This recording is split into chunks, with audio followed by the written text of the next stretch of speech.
Olá, pessoal, sejam bem-vindos ao canal Gaiata Psi. Hoje estamos aqui com o Flávio Amaral e vamos falar sobre os caçadores de pseudociência. O que será que eles têm de pseudociência dentro deles aí nessa empreitada? Um papo interessante, atual aí que está na boca do povo, né? E aproveitando, dizendo que o Flávio ele tem um e-book que ele me passou aqui, inclusive, que a gente já vai deixar na descrição do vídeo, chamado Que Sacanagem! Caçadores de pseudociência que não merecem, mas precisam ser levados a sério. Está aqui no meu celular e fica já à disposição aí para quem quiser ter acesso ao livro dele, muito bem escrito e humorado, por vários tópicos distintos, né? A gente vai poder destrinchar um pouco desse assunto. Então, quero dar as boas-vindas ao Flávio e obrigado, Flávio, pela presença. A palavra está com você, meu caro. Eu que agradeço, eu que agradeço aqui a oportunidade de poder estar trocando minhas ideias bom, nosso boa noite não, né? Que é gravado, mas meu boa noite, bom dia, boa tarde para quem estiver assistindo aí. Legal. Como que você gostaria de introduzir essa questão, Ah, Flávio? sim. Te Uhum. atravessa. Aham, sim. Bom, pegando pelo gancho do e-book, né, que você apresentou, que inclusive eu disponibilizo ele gratuitamente. Uhum. E quem tiver acesso pode distribuir também, não tenho restrição nenhuma quanto a isso. Foi ah, uma ironia, né, com o livro que tem mais ou menos um ano aí de publicação, que é com o título Que Bobagem, né, da Natália Pasternak e o esposo dele, Carlos Orsi. E eu procurei fazer uma paródia com isso, né? Que bobagem, que sacanagem. E o subtítulo do título desse livro seria algo como pseudociências que não merecem ser levadas a sérios, né? Então eu coloquei, tem os caçadores de pseudociência, que eles também não merecem ser levados a sérios, mas eles precisam ser levados a sérios, porque finalmente eles estão aí, né, na arena política, nas caçadas deles. Eu também te deixo muita vontade para me interromper ou trazer temas que te interessaram mais, ou que você acha que o público se interesse mais com respeito ao livro, né? Vamos fazer um bate-papo. Claro. E, mas basicamente é isso para introduzir. E por que que você decidiu escrever essa contra-argumentação? O que que te mexeu nesse livro que eles publicaram? Certo. Ah, bom, eu já tenho essa na minha trajetória por vários outros momentos contato com esse tópico da pseudociência, né? E mais recentemente eu tenho me dedicado à psicanálise, tento me aproximar um pouco desse campo, Uhum. e aí aconteceu dessa publicação, que é um livro de péssima qualidade, né? Infelizmente, assim, leiam para não precisar acreditar nas minhas palavras, mas que foi feito um grande alarde sobre ele, né? E que não é a primeira vez que eu vejo a psicanálise ser tratada como pseudociência. É Uhum. que eu tenho que fazer até um parênteses ou uma correção, né? O livro da Pasternak não combate a psicanálise, ele combate psicanálise e vários outros campos do saber, como pseudociência, né? Psicanálise é uma delas. E, e eu acho que não é como eu coloquei no subtítulo, né? Não é uma coisa simplesmente uma bobagem. Esses ataques à pseudociência não são uma pequena bobagem que não merece ser levados a sério. É parte de uma campanha que ela é permanente. Ela está aí para ficar. Não vejo que ela vai ser se extinta completamente. Sempre, a cada poucos anos, dão uma requentada nela, trazem de novo, né? Contra tanto a psicanálise quanto outros saberes populares. E que isso faz parte de uma política de exclusão, né, bem deliberada, né? Não é uma coisa inocente, não é como alguns tentaram até supor, pô, Pasternak, uma pessoa tão séria, pisou na bola. Não é isso. É parte de uma campanha que sempre vai ter algum oportunista no momento que vai aceitar fazer esse trabalho sujo, que é desqualificar saberes que não são do mainstream, não são os saberes ligados, vamos dizer, ao grande capital, às corporações de mais poder político na sociedade. Então sempre vai ter algum aproveitador do momento. Daqui a 10 anos vai ser outra pessoa, ninguém nem vai lembrar de Pasternak. Há 10 anos atrás também foi outros, e sempre vão estar prontinhos para dar as suas alfinetadas, né? Fazer um Ctrl+C, Ctrl+V do que aconteceu no passado. Bom, o que mais que eu posso te dizer? Eu não sei se tiver alguma questão. Quer dizer, você acha que isso tudo, a grosso modo, vai por fins de marketing, né? É uma estratégia de poder para se manter a ciência dentro de certos parâmetros que são convenientes a acadêmicos ou pessoas que já têm um certo prestígio ou precisam defender uma certa posição. E aí, de tempos em tempos, quanto outros saberes que apresentam uma certa concorrência aparecem, é feita uma tentativa de lacração desses saberes, instituindo o que seria a pura, a verdadeira ciência. Seria uma Sim. estratégia de marketing nesse sentido. Uhum. É isso, exatamente. E até, né, para reforçar essa ideia que eu trouxe, que não é alguma coisa esporádica, né, é algo que nos acompanhou sempre e está aí meio que para ficar, pelo menos enquanto a sociedade estiver organizada da maneira como está, né, em classes, e uma pequena classe que é dominante sobre uma classe majoritariamente muito grande, muito maior, em numericamente muito maior, mas muito menos poderosa. Esse tipo de ataque vai ser sempre constante, existe nas ciências, existe em outros campos também, de grandes empresas contra pequenos empreendimentos, onde quer que a gente imagine, né? E o Freud, há pouco mais de 100 anos, já reclamava disso, né? Quer dizer, ele uh,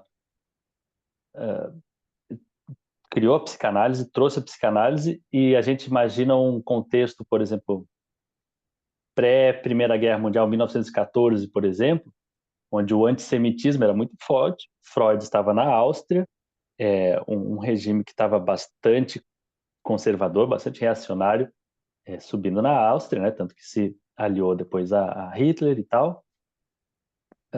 Freud já reclamava o seguinte, que no primeiro momento, quando ele levou as suas teorias sobre o inconsciente, sobre a sexualidade, ele levou o que era o começo da psicanálise para seus pares na academia, ele foi ridicularizado, né? Ele foi recebido como se estivesse trazendo uma bobagem, né? Para usar a palavra das nossas Pasternakes aí, né? Dos caçadores de pseudociência, ele estaria trazendo uma pseudociência ali. Mas aquela psicanálise ganhou prestígio nos meios, ela começou a mostrar resultados, né? Na prática, né? Quer dizer, fora desses círculos aí acadêmicos de médicos que não estariam interessados, com razão, eles não estariam interessados numa nova arte baseada na escuta. O médico foi formado com aparelhos, com eletrochoque, com banho de água fria, com remoção de útero, que mais? Com todas as técnicas mais quase de prisão, né, dos manicômios. Aí vem o cara falar de escuta, escutar as histéricas, né? Qual o doutor que vai dizer, que legal, vou mudar a minha prática agora? Então eles rejeitam porque, assim, não é o campo deles, né?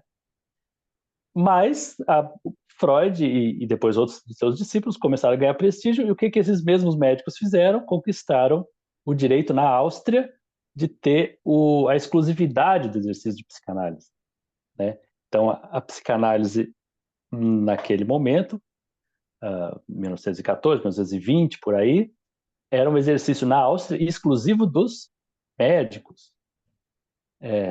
Então você vê como é que é aquela coisa, né? Primeiro eles rejeitam, depois eles, como não podem botar um fim no negócio, eles dizem, não, é nosso. E é isso que se tenta fazer hoje, por exemplo. Se a gente começar a olhar as campanhas contra a psicanálise, a gente vai ver coisas que também já aconteceram com outros campos, que é assim, primeiro tem, tem uma turma que fala, não serve, é ultrapassada, é pseudociência e tal. Mas, junto com isso, tem aquele movimento de que isso deveria ser exclusividade de psicólogos e psiquiatras. Quer dizer, tudo uma tentativa de enfraquecer, mas também controlar, né? Uhum. Fiz, a gente tem, deixa eu ver de memória que olhar, acupuntura aconteceu isso, né? Hipnose, quiropraxia sofreu esse tipo de ataque, muitas outras áreas. Cada país às vezes tem uma configuração diferente. Então, em alguns países, um campo é exclusividade dos profissionais da saúde ou não, mas você tem isso numa história, uma perseguição de que aquilo é pseudociência, é falso, e também uma campanha para tentar tornar aquilo exclusividade dos profissionais dominantes ali da área. Uhum. Sim, esse é um argumento interessante, né, que é o argumento do poder. É, e de alguma maneira, eu também acho outra coisa, que é a questão da filosofia da ciência, que muito pouco se fala, inclusive, dizendo que o que se considera ciência, os pressupostos, eles são frutos de uma época e de uma convenção social. Porque como é que a gente constrói conhecimento? Não é fácil responder a essa pergunta. E mais, como esse conhecimento ele é eticamente viável? De que maneira ele contribui para a humanidade ou não, né? Porque, por exemplo, não adianta você saber manipular o átomo, né, e criar uma bomba atômica para destruir as pessoas, né, digamos assim, ou acabar com o planeta. Quer dizer, do ponto de vista empírico é científico, mas do ponto de vista humano não é. E muitas vezes se elimina o fator humano e as questões éticas quando se fica reduzida essa discussão a problemas de empiria, né? Porque é uma forma de você reificar o conhecimento, ou seja, transformar ele numa mercadoria, num objeto, né? E o objeto da ciência, no ciência no sentido de conhecimento, ele é algo fruto de um interesse do ser humano. Então, as pessoas estão diretamente implicadas naquilo que elas querem descobrir. E se a gente não tiver isso em mente, por mais que pessoas não acreditam que existam mentes, né? Mas, digamos, se a gente não levar em consideração, então, para usar um termo assim, né, mais neutro, né, a gente vai perder os pés pelas mãos, porque a gente vai naturalizar fenômenos que não são propriamente naturais. A própria ideia de natureza, ela também é uma invenção, do ser humano, né?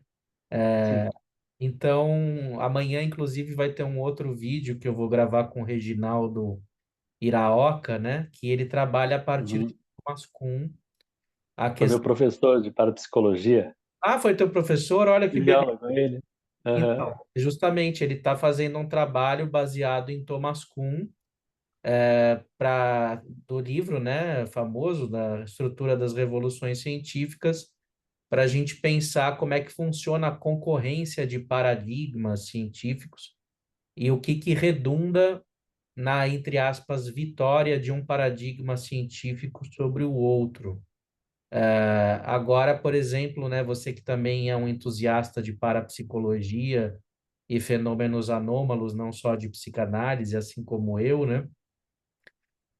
Esse campo ele também é marginalizado porque ele aponta para uma ideia de que há uma primazia da consciência e não da matéria no universo. Então, se isso for levado até as últimas consequências, a gente acaba incorrendo numa nova revolução científica que pode falar, conversar muito melhor com antigos saberes da humanidade que estão presentes em tradições místicas e religiosas e que foram excomungadas, né, para usar aí a noção de ciência quando ela se torna um dogma, né, que foram excomungadas da ciência majoritária materialista de hoje, aí, que já dura pelo menos 150, 200 anos, acredito eu, salvo engano, né?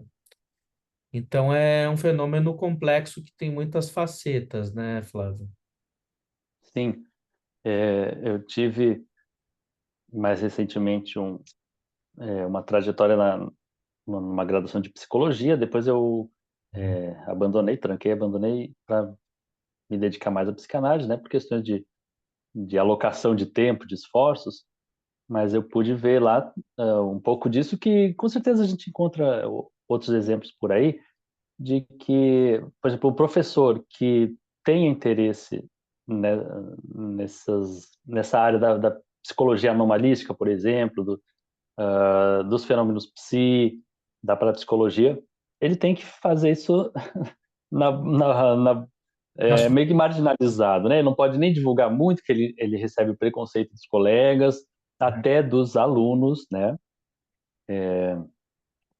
E, e isso não vai ter bolsa de pesquisa para essas áreas, não vai ter fundo para essas áreas, não tem financiamento. Isso é mundial, né?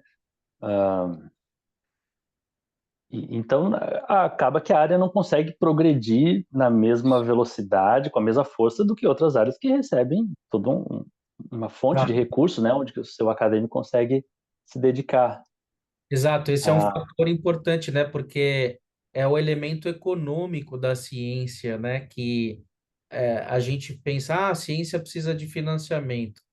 Só que da onde vem o dinheiro?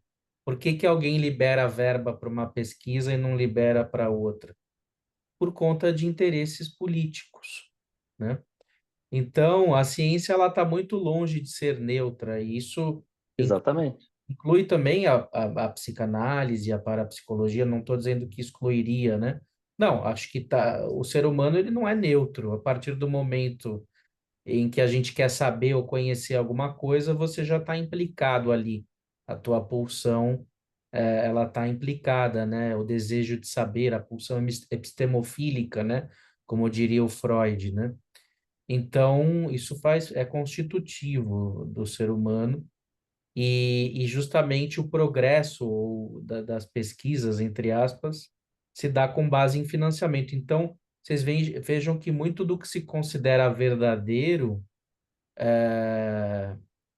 na verdade, está atrelado a projetos de investimento deliberados. Então, se, por exemplo, se exatamente, faz pesquisa em parapsicologia, isso já não ia talvez ser algo tão anômalo, né? Ia estar mais integrado não ia ser tão raro. Pelo contrário, ia ser uma coisa comum. Então, é importante levar esse aspecto, né, Flávio, em consideração. exatamente. A minha primeira formação em economia, né, e dentro dela a minha inclinação maior, né, onde eu mais absorvi mesmo, é uma base teórica, foi marxista. E eu colocaria assim que todo conhecimento, não são só meios de produção, né, mas todo conhecimento, tudo que pode ser objeto de poder, ele está sujeito às lutas das classes, né, e é dominado pela classe dominante, por mais que isso seja um pleonasmo, é uma dominação que não é absoluta, mas é dominante. E esses campos de saber, todos eles estão sujeitos aos interesses dessas classes, né? Então, hoje a ciência institucionalizada, você tem, por exemplo, padrões do que seria qualidade científica. Para se atingir esses padrões, é preciso ter recurso, né? Uma pesquisa feita com menos recurso não consegue, às vezes, ter duplo cego, ter todo o embasamento teórico que você precisa ter, alguém que tem uma bolsa de um doutorado para dominar o tema, estruturar a pesquisa toda. Então, se não atinge esse padrão, não vai ser publicado, vai ficar marginalizado, vai para uma revista que vai ser considerada de segunda linha, Então, quer dizer, as verdades que podem ser produzidas na ciência institucional elas já são afuniladas, filtradas por o que se pode produzir de acordo com as restrições econômicas, né? De acordo com as determinações econômicas. A Nancy Zingroni, né, esposa do Carlos Alvarado, que é um pesquisador de parapsicologia, de viagem astral, muito. Eu acho que ele faleceu já, né? Mas ela é psicóloga social, né? Da formação de graduação dela, e ela colocou que nos 100 anos de pesquisa de parapsicologia, ela encontrou a mesma quantidade de publicações e volume ela calculou não em quantidade de publicações, mas em tempo, em carga horária, tempo de hora de dedicação. Ela foi um trabalho imenso que ela precisou para estimar isso, né? Tem as mesmas horas de dedicação de toda a história da parapsicologia científica, a parapsicologia que foi publicada em meios científicos, equivale a um mês do que se publica no mundo em psicologia social. Então, assim, 100 anos, um mês. Para você ver como quer dizer, que verdades você espera produzir ali, você muito menos, um volume muito menor, uma força muito menor, uma possibilidade de trabalho muito menor, né? Então, a ciência ela não vai produzir coisas neutras, as verdades que vão ser criadas, ou o conhecimento que vai ser trazido, ele é determinado por interesses, né, de classes, por prioridade de classes. A gente não deve ter dúvida quanto a isso. E o cientista que quer tentar se mostrar como não implicado nisso aí, ele quer se mostrar como assim, não, eu apresento números, eu apresento dados, na verdade ele só está tentando não, não ser implicado nessa história toda, né? Ele quer se apresentar como neutro e, quer dizer, como um não sujeito, ele não é um sujeito. O sujeito são os números que ele traz. E isso se torna uma nova teologia, né? É a nova reconfiguração da teologia, né? Quer dizer, o clero, o clero do passado dizia: Deus tem algo para falar para vocês aqui, réis Ah, mortais, né? E o cientista clerical hoje ele diz: os números dizem isso, né? Os dados aqui, as estatísticas são essas. uhum. Então, novamente, você evoca um ente sobrenatural, não humano, como aquele que vai dizer o que é verdade ou não, né? E Enfim, os números precisam ser interpretados também, né? Tem, exatamente.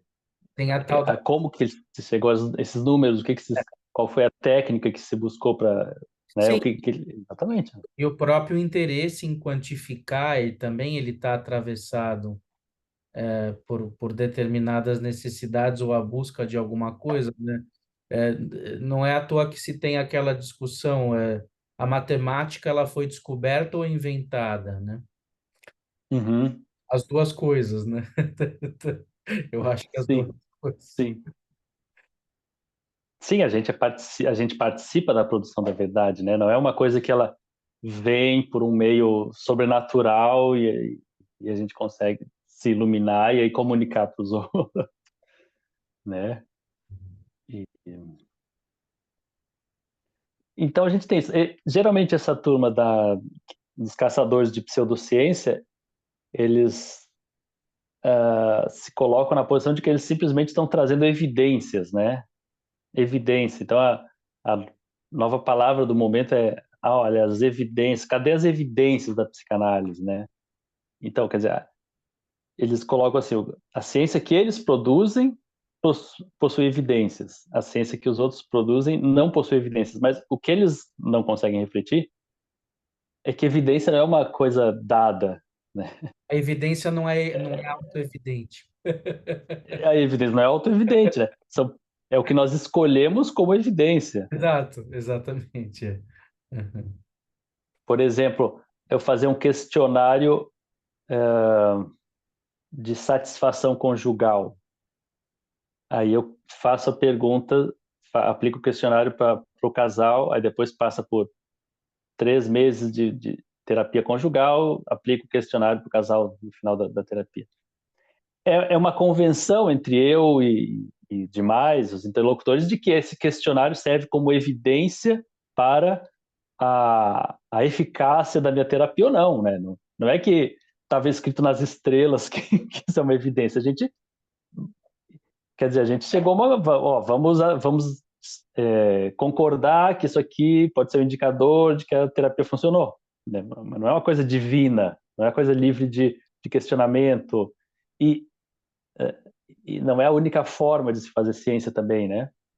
Sim, eu acho que o empirismo, a gente tem que dar o braço a torcer nesse sentido, no bom sentido, né? Ele tem alcances, né? A ciência empírica produz vacinas, produz foguetes, né? Conhecimento que é válido do ponto de vista pragmático, operacional, as telecomunicações, né? A medicina avançada, construir prédios, né? Nós temos avanços importantes, né? Porém, que isso não oblitere, né? Ou não ofusque outros saberes e outras visões que podem conviver em conjunto com esse paradigma empírico, né? Porque senão a gente só considera aquilo que a gente vê. E do ponto de vista do universo, da realidade, o que a gente desconhece ou ignora é muito maior do que aquilo que a gente ainda acha que sabe. Então, é como você falou, tem o princípio da douta ignorância e até que ponto a gente não vive numa caverna de Platão, onde a gente só tem noção das sombras, né? E não da realidade propriamente dita que existe fora dessa caverna. Esse é um problema do ser humano, da existência, e que a ciência é uma tentativa de resposta a isso, porém que tem que ter muita humildade a ponto de rever a sua própria metodologia, em primeiro lugar, e considerar que existem outras metodologias que podem ser mais adequadas para outros tipos de fenômeno, né?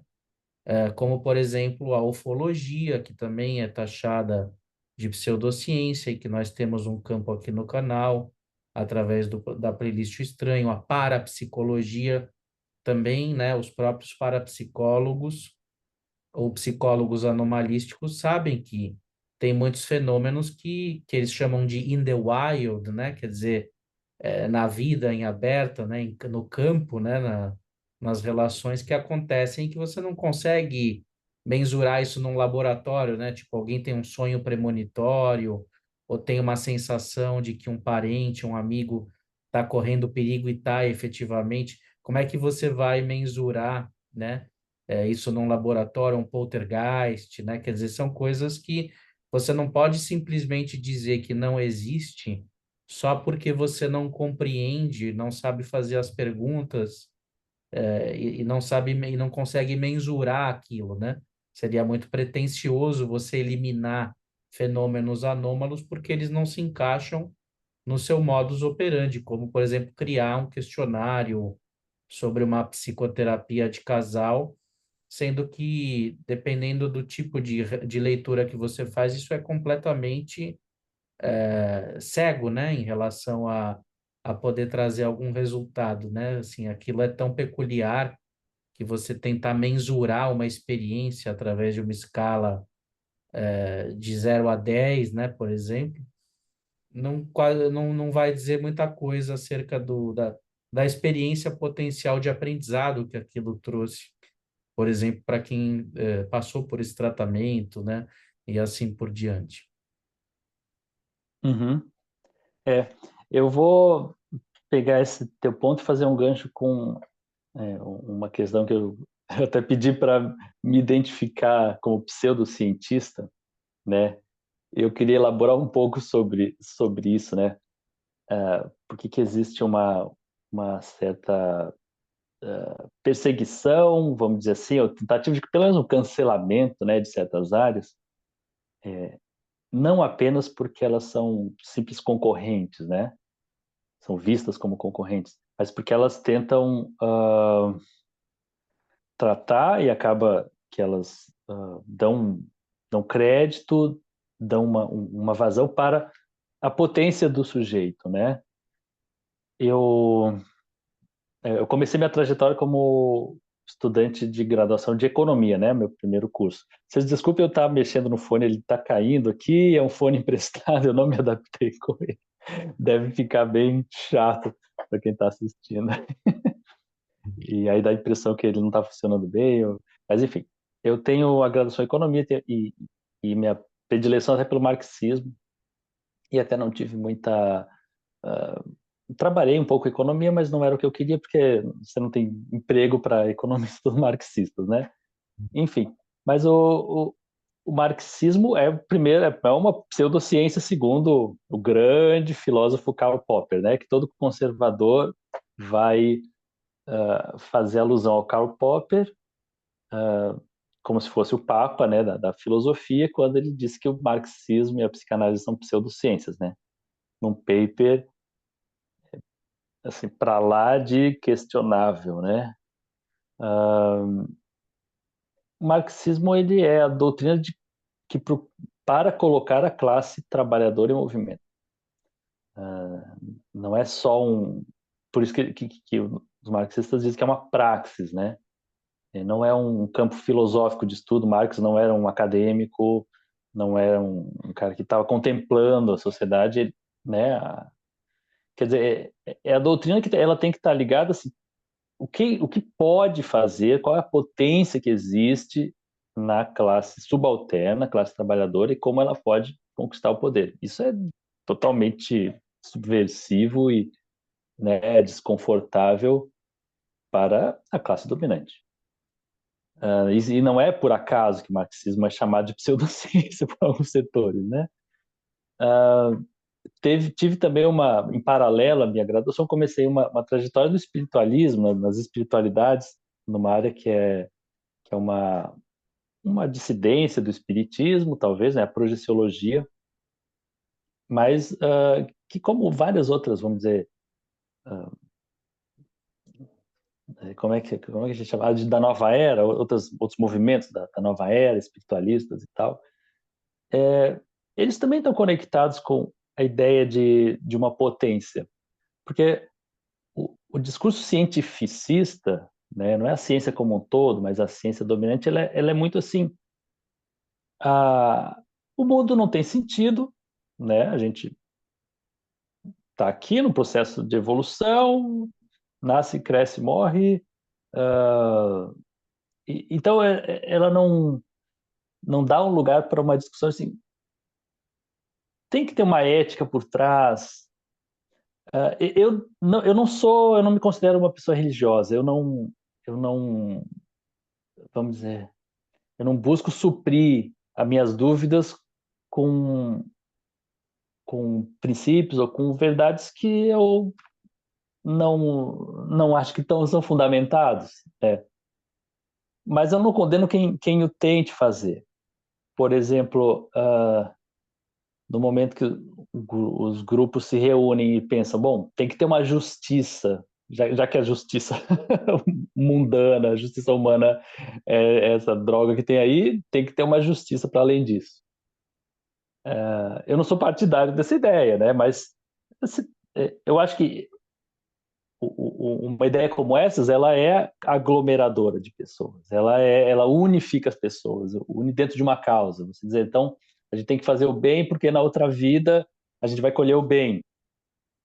Eu não sei de nada, não boto minha mão no fogo se sim ou se não. Mas eu acho que isso junta pessoas em torno de algo, né? Quer dizer, por mais que elas possam ter uma explicação com a qual eu concorde, eu discorde, alguém concorde, discorde, elas estão no momento que elas encontram sentido para algo, elas encontram sentido para se mover, né? Um sentido para sair da cama, para lutar por algo. Então, as espiritualidades elas acabam aglomerando uma potência humana, uma potência social, coletiva, e eu acho isso também é disruptivo na sociedade, né? A sociedade procura, né? Ou as classes dominantes procuram fazer com que a gente seja subalternos, que a gente seja vagão, não locomotiva, né? Então, nisso as espiritualidades também são incômodas para o sistema de dominação, por mais que a gente faça um recorte, às vezes, muito de que a religião uma manutenção do sistema de opressão, ela não é só isso. Ela também tem um aspecto progressista, até revolucionário, né?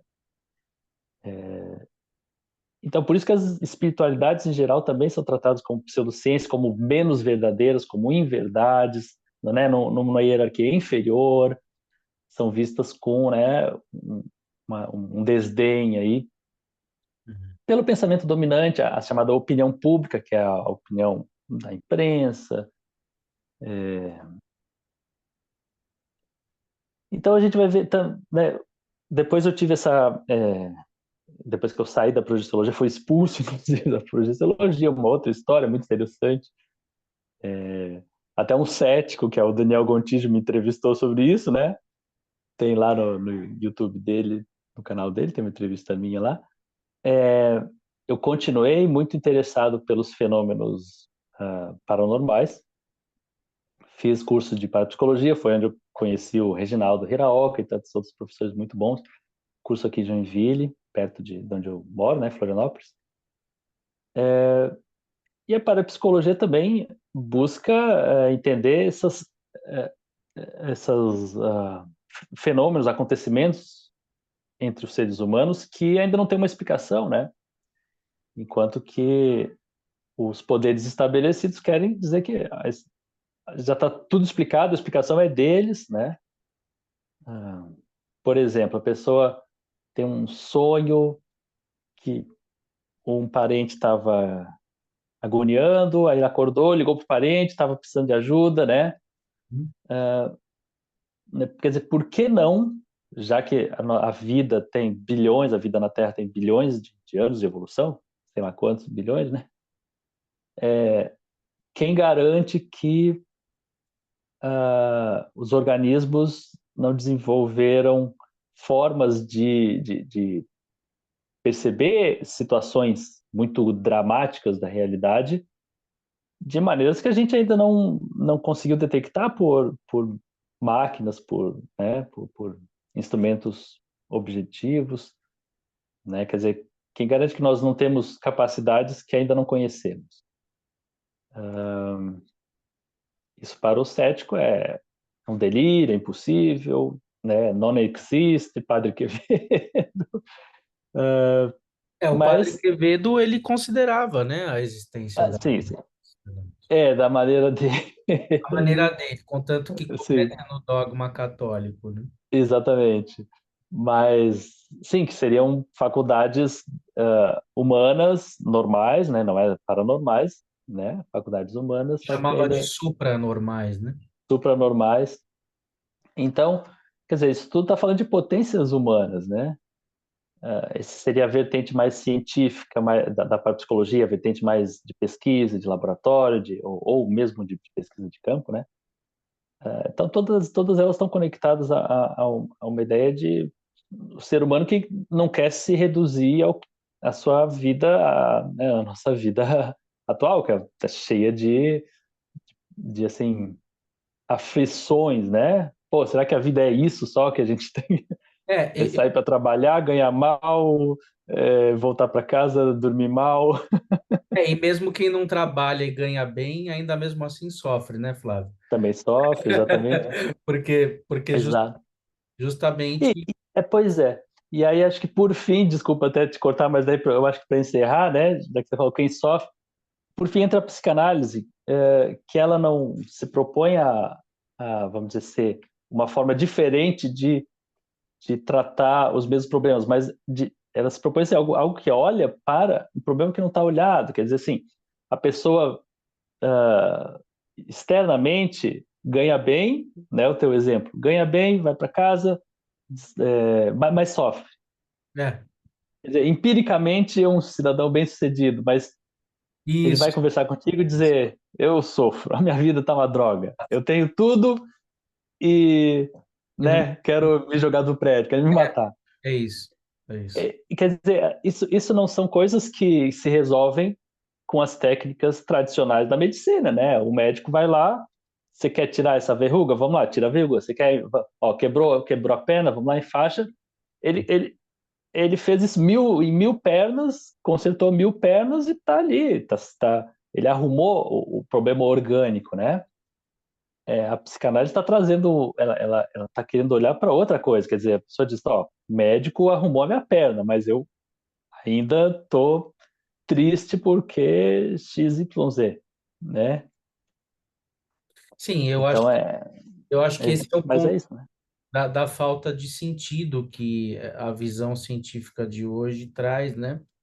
Eles elidem, né? Ou eliminam a espiritualidade, a conexão do ser humano com a transcendência, que é uma coisa milenar que o ser humano tem dentro dele, elimina isso considerando como uma ilusão ou um infantilismo, e aí não consegue tratar o mal-estar que a eliminação dessa dimensão traz para as pessoas.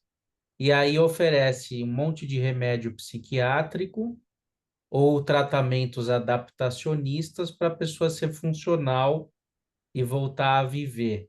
A pergunta é com que qualidade, né? Será que essa pessoa é realizada existencialmente? Então, novamente, a gente Exatamente. cai na questão da ciência como um dever ético, como uma ferramenta de desenvolvimento ético do ser humano. Não adianta trazer uma prova empírica do que supostamente seria a inexistência de Deus, se você não traz algo melhor no lugar. Ou seja, né? Nós temos, por exemplo, feito alguns vídeos aqui sobre sincronicidades. Ah, mas como é que você pode dizer se é uma sincronicidade ou uma coincidência, né?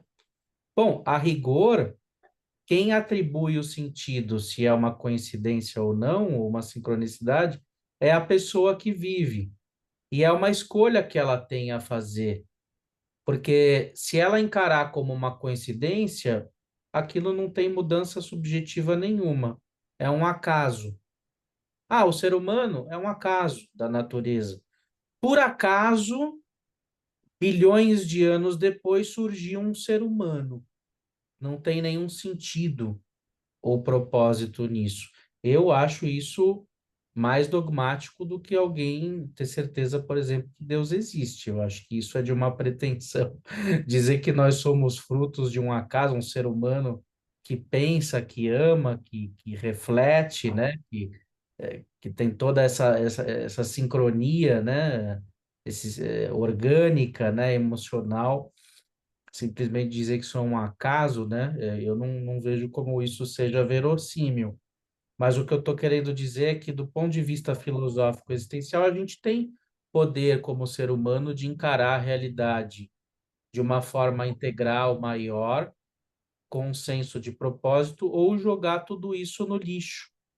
Então, de alguma forma, nós temos um poder curativo, né, de ver que as coisas têm um propósito ou não. Então, eu acho que o nosso convite para o pessoal é refletir até que ponto a nossa ciência não é fruto e causa, sequência e causa ao mesmo tempo, de um modo de pensar miserável que nós vivemos o mundo hoje, em que nós estamos aí à beira de um colapso ecológico mundial, com novas guerras, e que são muito bem científicas no sentido empírico, tem drones, mísseis e se explodem coisas, e qual que é o tipo de aprimoramento científico do ponto de vista ético que isso tem para a humanidade.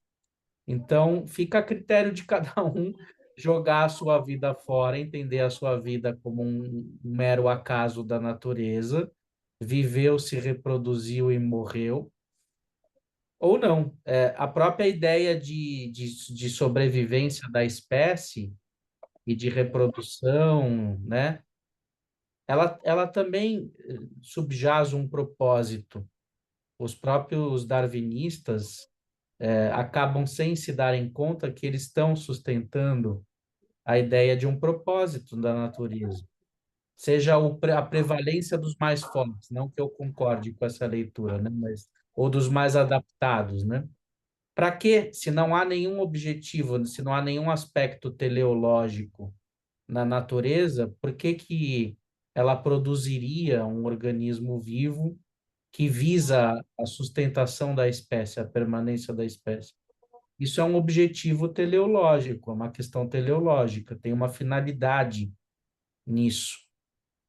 Então, de alguma maneira, eu vejo que nós estamos num beco sem saída, materialista, e é importante agora a gente trazer à tona novos paradigmas que botam a primazia da consciência em primeiro plano, resgatando visões holísticas integrais da realidade rumo à transcendência, ao espiritual, para que a gente possa se curar dessa pandemia de vazio que está acometendo principalmente o ser humano no mundo ocidental, né? Mas não só.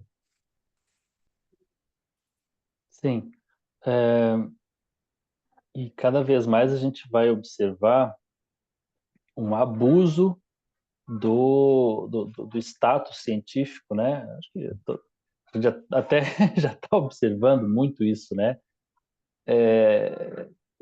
Quando a pessoa está tentando reivindicar muito o status científico do que ela está falando, pode ficar atento que ela está querendo, na verdade, é defender algo que está mal fundamentado e ela quer que a gente acredite fielmente, né? Como se fosse assim, É um argumento de Deus autoridade. falou, um É isso. argumento de autoridade, né?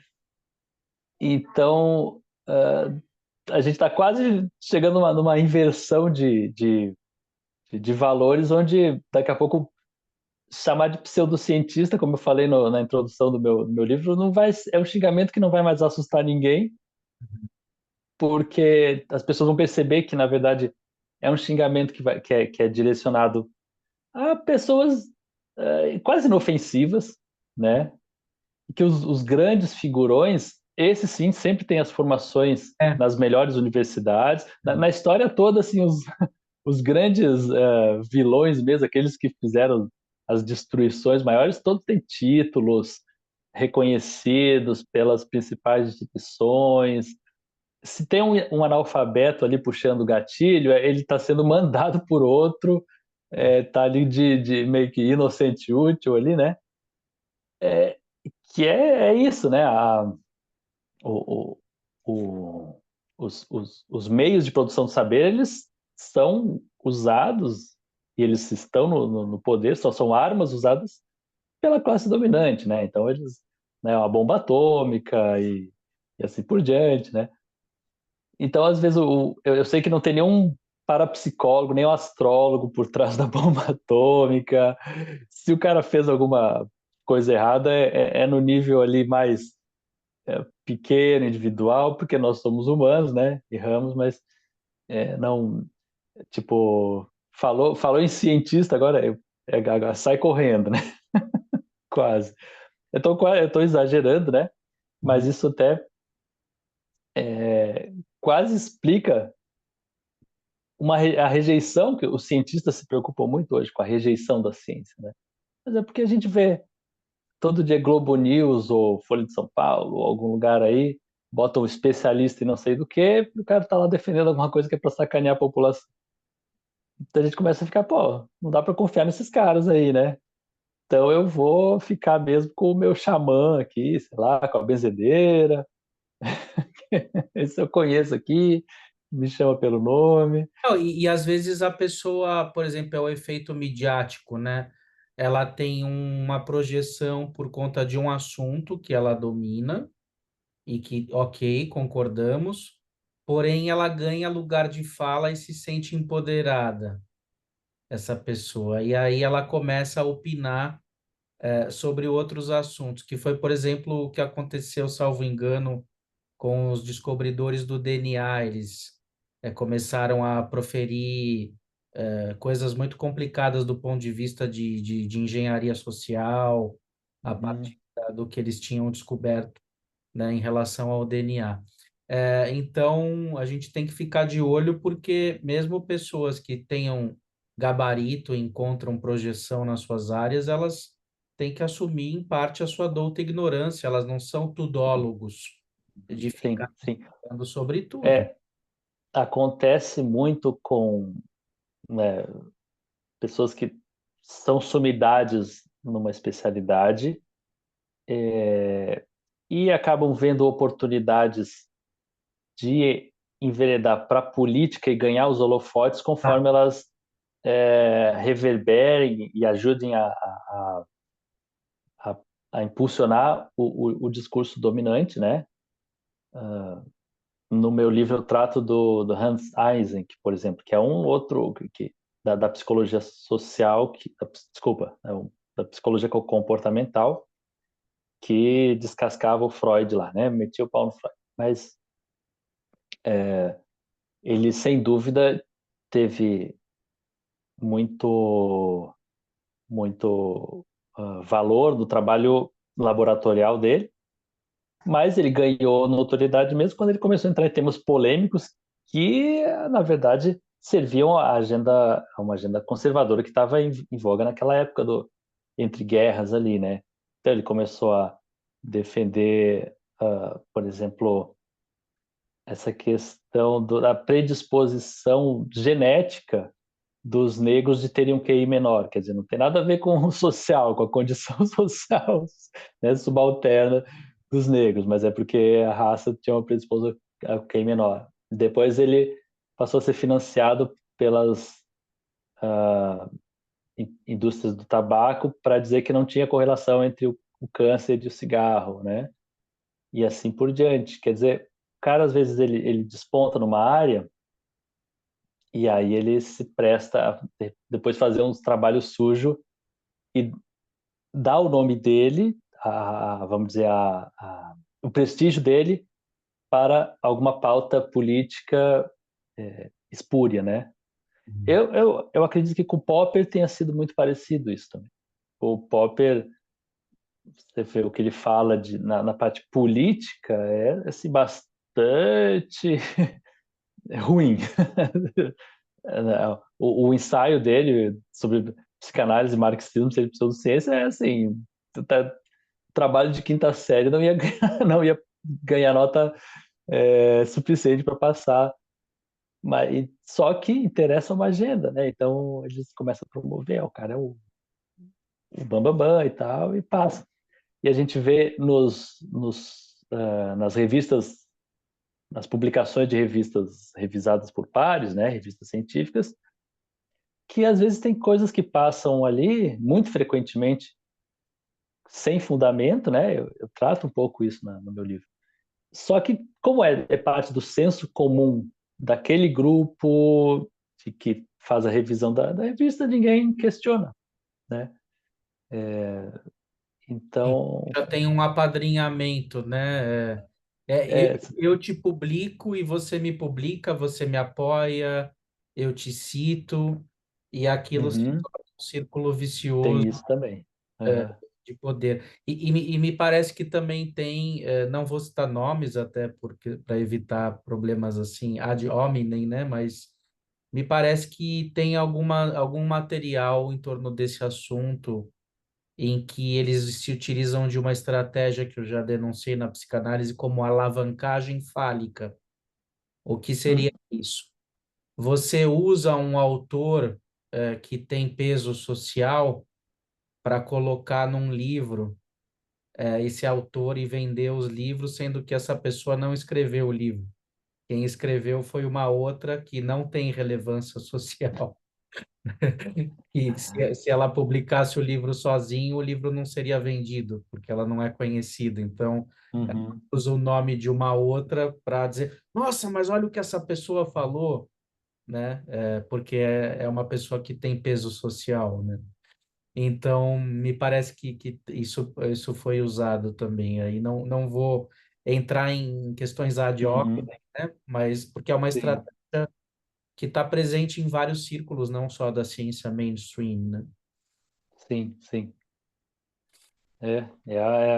O ponto em que chegamos, né? Quer dizer, não existe instituição humana à prova dos interesses humanos, né? E a ciência não está livre dessas prostituições né, deturpações. Não só não está livre, como é um dos alvos favoritos disso, né? Porque é o local privilegiado de produção do saber, né, humano. Muito bem, Flávio. Então, acho que é um bom momento, né, acho que da gente encerrar por hoje. É um assunto polêmico, né? Meio que ame-o ou deixe-o, né? Ele é tipo Corinthians e São Paulo, Lula e Bolsonaro, né?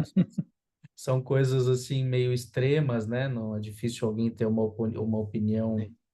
meio intermediária, né? Mas estamos abertos aí, né? Para comentários, né? Quem quiser deixar aí a sua contribuição, nós também não somos os donos da verdade. A gente está aqui fazendo uma conversa onde procuramos levantar algumas das nossas inquietações, né, Flávio? E reconhecendo a nossa douta ignorância como pessoas que estão buscando a verdade de alguma forma, né? Sim. Agradeço muito aí, Daniel, do espaço e espero podermos interagir aí sobre outros temas, conforme a gente se conheceu recentemente aí, né? Mas for trocando ideias e Aham. textos e trabalho, a gente pode voltar e fazer mais uns debates. Maravilha, é isso aí, Flávio. Obrigado pela presença. Valeu, pessoal. Um grande abraço. Gostaram do vídeo? Deixa aquele like, compartilhem, ajude a divulgar o nosso canal, a nossa mensagem aí. Valeu, até a próxima. Obrigado. Obrigado, tchau, tchau.